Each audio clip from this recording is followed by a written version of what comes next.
കഥ കേൾക്കാം.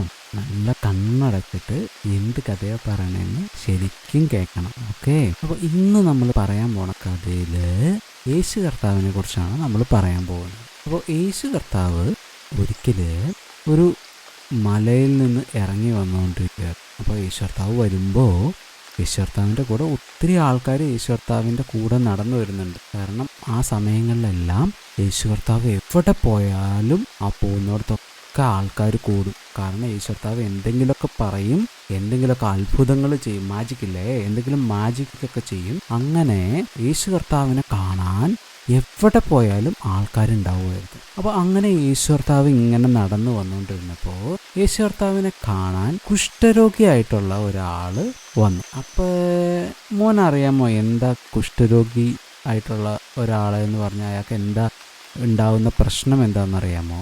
കുഷ്ഠം എന്ന് പറഞ്ഞാൽ ഒരു രോഗമാണ്, ഒരു അസുഖമാണ്. ഓക്കെ, അപ്പോൾ നമുക്ക് പനി വരാറുണ്ട്. പനി വരുമ്പോൾ നമുക്ക് എന്നെ പറ്റുക, നമ്മൾ ടയേർഡായിട്ട് കിടക്കും. അപ്പം അമ്മയും എന്തെങ്കിലും മരുന്നോ അല്ലെങ്കിൽ ഡോക്ടർമാരെ പോയി കണ്ട് അവരെന്തെങ്കിലും ഇഞ്ചക്ഷനോ കാര്യങ്ങളൊക്കെ തന്ന് നമ്മൾ റെസ്റ്റ് എടുത്തിട്ട് പനി മാറും, നമ്മൾ വീണ്ടും പഴയ പോലെ കളിച്ച് ചിരിച്ച് നടക്കും. പക്ഷേ ഈ അസുഖം എന്ന് പറഞ്ഞാൽ, കുഷ്ഠം എന്ന് പറഞ്ഞ അസുഖം അങ്ങനെയൊന്നുമല്ല. കുഷ്ഠം എന്ന് പറഞ്ഞു കഴിഞ്ഞാൽ നമ്മുടെ ഈ സ്കിന്നില്ലേ, തൊലിക്ക് ഒരു കളറുണ്ട്. ചിലവർക്കത് വൈറ്റ് കളറായിരിക്കും, ചിലവർക്കത് ബ്രൗൺ കളറായിരിക്കും, ചിലവർക്ക് ബ്ലാക്ക് കളറായിരിക്കും. അങ്ങനെ പല കളറിലാണ് നമ്മൾ ഓരോരുത്തരുടെയും കളറ് ദൈവം തന്നിരിക്കുന്നത്. അപ്പോൾ ഈ കുഷ്ഠരോഗമുള്ള ഒരാൾക്ക് അവരുടെ സ്കിന്നിൽ അതിന് വേറെ കളറായിരിക്കും. അവരുടെ സ്കിന്ന് അല്ലെങ്കിൽ അവരുടെ തൊലിപ്പുറത്ത് കളറ് വൈറ്റ് കളറായിരിക്കും, മേല് മൊത്തം വൈറ്റ് കളറായിരിക്കും. അപ്പോൾ എന്താണെന്ന് വെച്ച് കഴിഞ്ഞാൽ ഇവരെ കാണുമ്പോൾ തന്നെ ഒരു പേടിയാവും. ഓക്കെ, അപ്പോൾ അങ്ങനെ പേടിയാവുന്നുണ്ട് ആരും ഇവരുടെ അടുത്തോട്ട് പോവില്ല. ഓക്കെ, അപ്പോൾ ഈ രോഗത്തിന് പറയുന്ന പേരാണ് കുഷ്ഠരോഗം.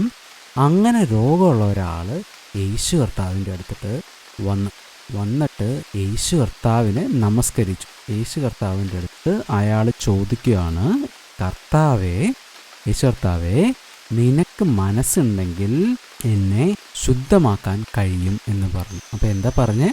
കർത്താവേ, അങ്ങക്ക് മനസ്സുണ്ടെങ്കിൽ, അങ്ങക്ക് ഇഷ്ടമാണെങ്കിൽ എൻ്റെ ഈ അസുഖം മാറ്റാൻ പറ്റുമെന്ന് ആര് പറഞ്ഞു?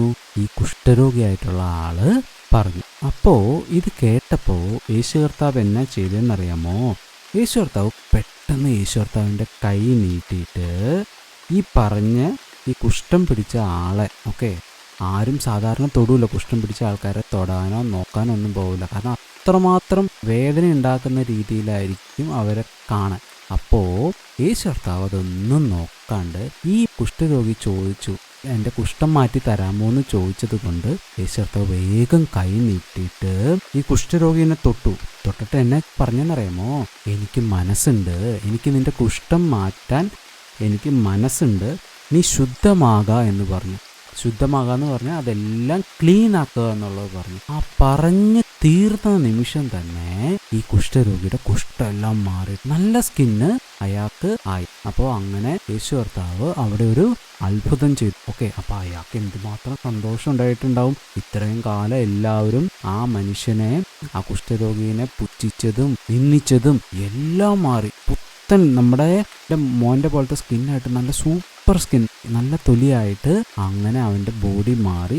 അവൻ ഭയങ്കര ഹാപ്പി. ഓക്കെ, ഭയങ്കര സന്തോഷമായി, അവൻ്റെ കുഷ്ഠമൊക്കെ മാറി. അപ്പോൾ ഇതെല്ലാം പെട്ടെന്നോട്ട് നടന്നേ. അപ്പോൾ യേശു കർത്താവ് അവനോട് പറഞ്ഞു, നോക്ക്, ഞാൻ ഈ ചെയ്തത് ആരോടും പറയരുത്. ഓക്കെ, ആരോടും പറയരുത് എന്ന് പറഞ്ഞു. അങ്ങനെ യേശു കർത്താവ് ആ രോഗീനെ സൗഖ്യമാക്കി. അപ്പോൾ നമുക്ക് ചെറുപ്പത്തിൽ ഓരോരോ അസുഖങ്ങളൊക്കെ വരുമ്പോൾ നമ്മൾ യേശുവപ്പച്ചൻ്റെ അടുത്ത് പറയണം, യേശുവപ്പച്ച, എനിക്കിങ്ങനെ ബുദ്ധിമുട്ടുണ്ട്, എനിക്ക് വയ്യ, അത് സൗഖ്യമാക്കി തന്നെ, അത് മാറ്റി തന്നെ എന്ന് ആരുടെ അടുത്ത് പറയണം?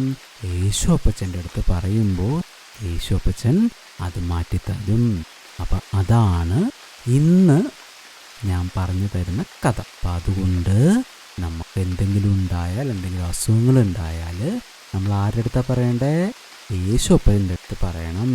എങ്ങനെ പറയണം? യേശുവപ്പച്ച, എനിക്കിത് മാറ്റി തന്നെയെന്ന് പറയണം.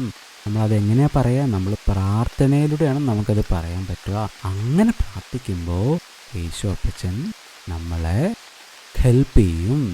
ഓക്കെ, അപ്പം നമുക്കിനി കിടന്നുറങ്ങാം. Okay, sweet dreams, bye, good night.